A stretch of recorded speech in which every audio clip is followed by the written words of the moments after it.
Muy buenas a todos, bienvenidos a un video más donde hablaremos un poco del sensor BMP180, el cual vamos a programar o estamos programando en MicroPython a través del bus I2C.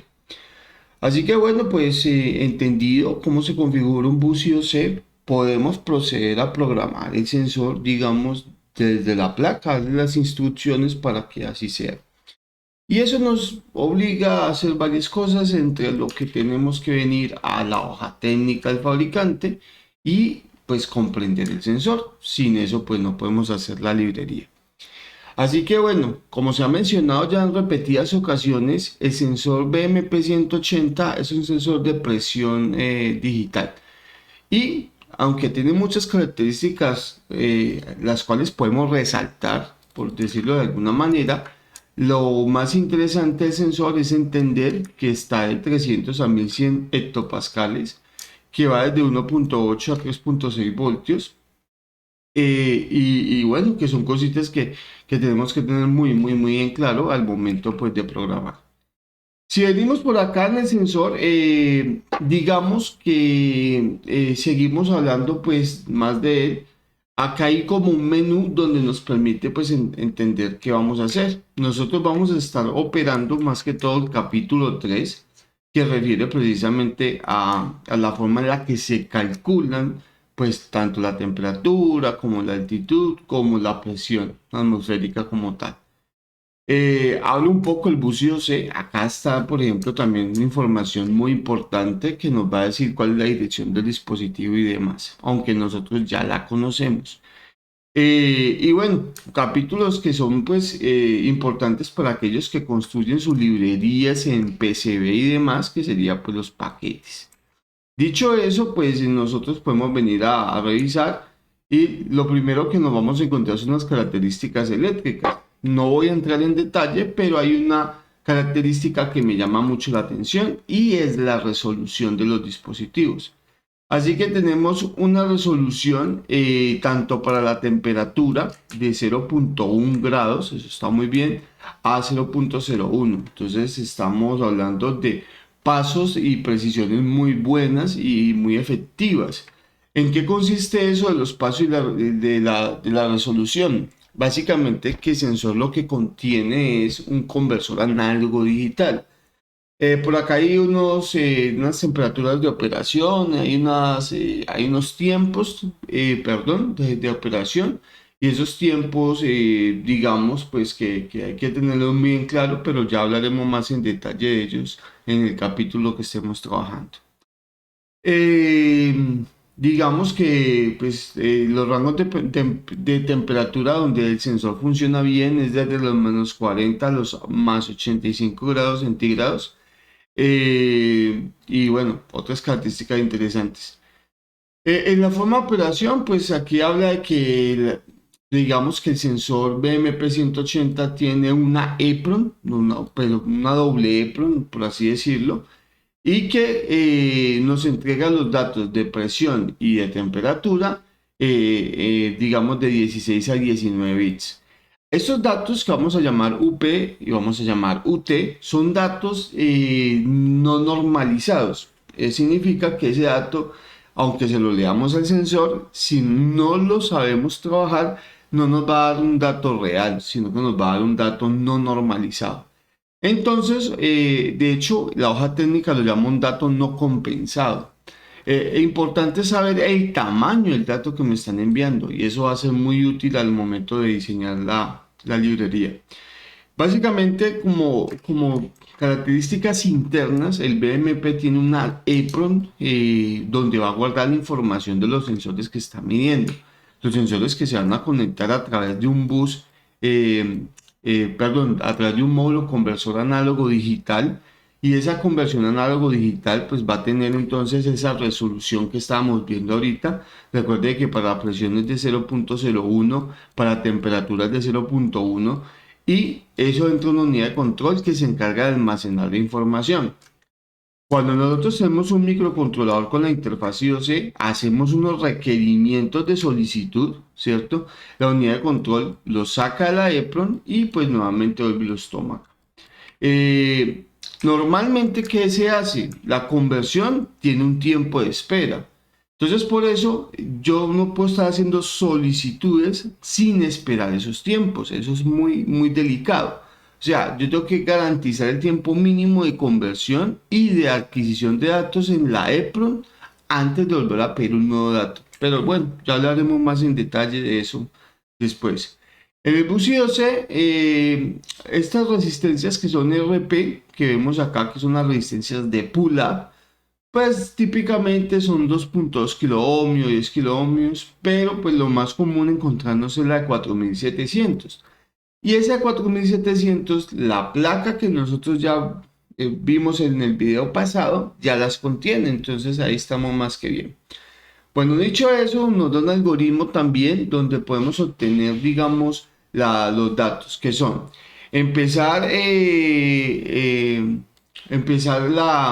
la solicitud en lo que refiere el dato no normalizado a la temperatura, ¿cierto? Y pues eso lo van a llamar UT, como tal, como que está aquí. Empezar para hacer una solicitud y empezar para tomar los datos de presión y vamos a leerlos a través de pues, UP, que serían los datos de presión. Y finalmente, de que yo tengo los datos no normalizados, en ese momento, pues lo que nos recomienda el fabricante es hacer el cálculo del algoritmo para trasladar esa información a una información ya más real. Hay varias formas de operación del sensor. Entre las formas de operación hay un parámetro que se llama así, el oversampling. Ese parámetro pues me ofrece 4 posibles formas de operación, que son ultra bajo poder, la forma estándar, la high resolution y la ultra high resolution. Entonces en lo que cambian el modo de operación es en algo que se llaman las muestras que toma. Entre más muestras toma un sensor, mejor es la calidad de información. Me explico. Si tomo una sola muestra, pues cómo compara que ese dato que midió está bueno. Simplemente fue lo que acabo de medir y no tengo forma de compararlo con datos anteriores para determinar si está bien o está mal. Estadísticamente, entre más datos tenga, pues mejor es la calidad de información. Entonces, en el modo bajo consumo o ultra bajo consumo, pues nosotros solamente vamos a tomar de una muestra al tiempo. Mientras que en la forma estándar ya se toman dos. En la High Resolution dice que ya con 4 es suficiente para dar una resolución alta. Y la resolución más alta pues sería el doble del anterior, que serían 8. En este orden de ideas, no es lo mismo trabajar en low power que trabajar en ultra high resolution, porque la conversión del módulo como tal pues va a durar un poco más o menos dependiendo de la configuración que tengamos. Y el consumo de corriente, pues obviamente en bajo consumo tiene que ser menor que en alto consumo, consume más energía en alto, pero pues al orden de los microamperios, así que está más que bien. Hay un ruido que es implícito en lo que viene siendo la configuración. Entre más bajo sea el consumo, pues más alto es el digamos, sí, aquí el consumo es bajo, más alto es el ruido pues, que se le coloca tanto a la medida pues, en hectopascales. Así que bueno, dicho eso, pues son características que hay que tener en consideración y que hay que, a la hora de diseñar, hay que tener muy claro. Recomiendan mucho trabajar en modo 3, o sea, en ultra alta resolución y obtener pues características interesantes ahí. Nos da unos coeficientes de calibración, porque recuerde que tanto UP como UT no me entregan un dato real, entonces hay que con estos coeficientes hay que tratar de hacer un algoritmo para calibrarlos. Estos coeficientes que aparecen acá ya están mapeados, entonces mire que ya me dan si yo quiero tener el primer coeficiente está en esta dirección y en esta, significa que es un registro o se lee un registro de 16 bits, o sea que son variables de 16 bits. Por eso mire que cada coeficiente tiene dos direcciones asociadas. Esta parte es demasiado importante al momento de construir la librería, porque esto lo tenemos que leer empezando nuestra librería. Si no lo leemos bien, pues resulta que no vamos a poder hacer el algoritmo. Bueno, por acá entramos a la parte que más nos interesa, que es la forma en la que se desarrolla un algoritmo. Este nos regala pues un algoritmo de calibración. Entonces mira que lo primero que hay que hacer es entrar y leer los coeficientes que vimos anteriormente, que eran todos este montón de coeficientes. Después de que ya tengo los coeficientes, mire que el diagrama de flujos va a llegar al final, por acá al final, y no va a regresar al inicio a volver a leerlo, sino que empieza antes de. O sea que esto es una vaina que se hace una única vez. Posteriormente, cuando hacemos eso, entonces vamos a leer, mire, la temperatura no compensada. Ese es el UT, ¿no?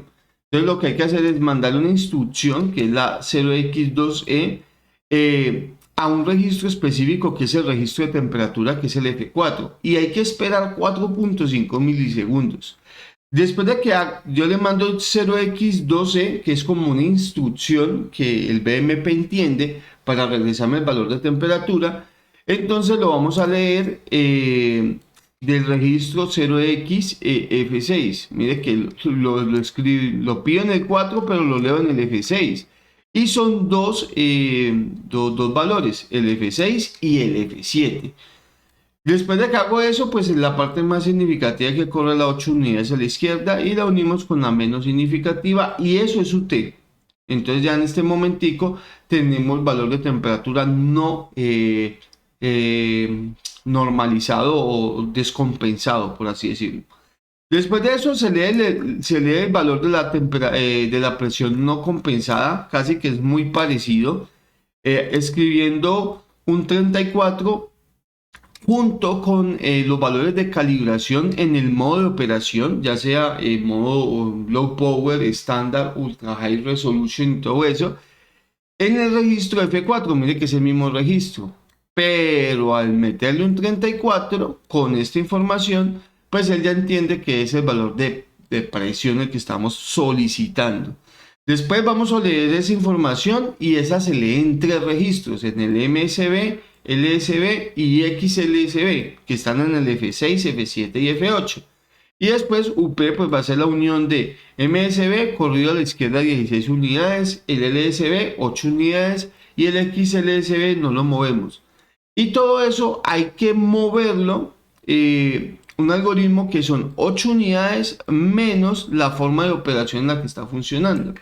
Y esa forma de operación, como vimos anteriormente, esa forma de operación tiene un numerito, es un 0, 1, 2 o 3, o sea que lo está moviendo 0 unidades o 1 unidad o 2 unidades o 3 unidades dependiendo en qué modo de operación se encuentra. Así que bueno, entonces ya después de entender ya tenemos tanto la temperatura como la presión no normalizada. Y lo que sigue después de eso pues es aplicar este algoritmo, que es precisamente la normalización para obtener un dato de temperatura coherente, y este algoritmo que es precisamente de la presión para tener un dato de presión coherente.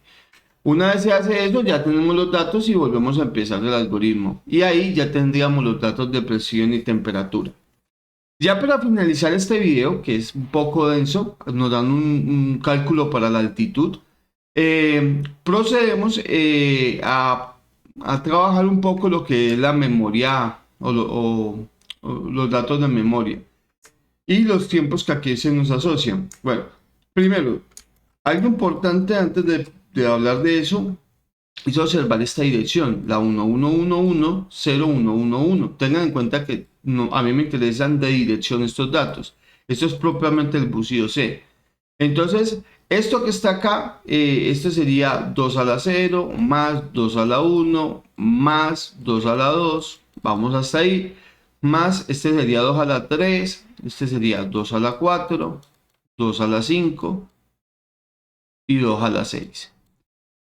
Entonces, si yo sumo estos 2 a la 5, si yo sumo todo esto, entonces ¿cuánto me da? Entonces esto me da 1, esto me da 2, esto me da 4,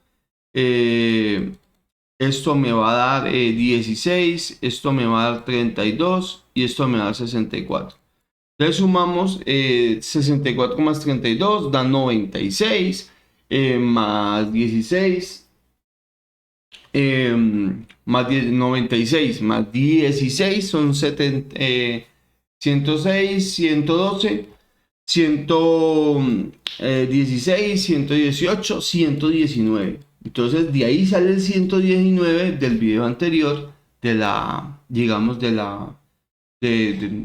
escaneo que hacíamos del bucido C. Así que pues ya sabemos de dónde viene, es un dato que nos regala incluso el fabricante, así que eso está más que bien. Seguimos acá entonces, ya sabemos que la dirección es 119, aquí me da otro mapa de direcciones, que es lo que está en el algoritmo. Para obtener la temperatura, pues eso está en la 0x2e y tarda 4.5 milisegundos. Para obtener los datos de presión, en la 0x34 y tarda 4.5 milisegundos. La presión en modo OSS1, que este sería pues en bajo consumo, en modo estándar, sería 0x74 lo que hay que enviar y pues está a 7.5 milisegundos. En modo 2 estaría entonces 0v4, está a 13.5 y en modo 3 pues está 0xf4 y está en 25.5 milisegundos. Y estos datos son los que necesitamos para construir la librería. Así que bueno, dejar el video por hoy así y en el próximo video hablaremos bien ya de cómo construir precisamente los recursos de software. Así que un fuerte abrazo y nos vemos en una próxima ocasión.